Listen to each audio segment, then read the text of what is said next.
Hello farmers, I'm Labdo, we are plug in dairy farming. Mimi huwa na wa plug. I'm the what? I'm the OG in dairy farming. So we have our cows over here. Tunaonyeshwa na cameraman. Tuko na ng'ombe wetu hapa. We have the first lactator, the second lactator and the third lactator. Hawa ng'ombe wetu wote ni higher yielders.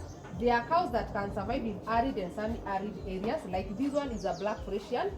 First lactator amezaa mara ya kwanza. You can see the under amezaa mara ya kwanza. This cow can adapt in any climate. She can adapt in arid and semi-arid areas. Ni kumaanisha anaweza survive mahali kuna joto jingi na mahali kuna baridi. So this cow amezaa mara moja. And currently she's doing 33 liters a first lactator. We have another one here, a higher yielder, a giant cow on her third lactation, doing 40 liters, currently doing 40 liters. She is still a black Frisian, and she has the potential to adapt the weather. So my people, tuko na ng'ombe na ukikuja kwa farm yetu, we do guide you step by step. Ununue ng'ombe mwenye ataendanisha na climate weather ya kwenyu, right? Alafu tuko na ng'ombe ambao bado ni dry cows. We have the dry cows, we have the in-calf heifers.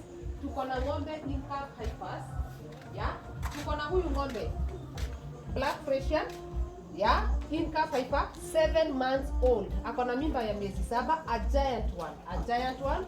Tuko na mwingine hapa bado na tuko na giant mwingine hapa. Hawa sasa ni dry. You can see they are resting. Yeah, these are dry. Hawa ni ng'ombe ambao hatuwakamui kwa saa hii. So just in case you need our services, our numbers are 0792 680 887. So follow us on our TikTok page at Labdo. We do farm trainings, we do farm management, and still we offer trainings. So karibuni sana, engage with us for more.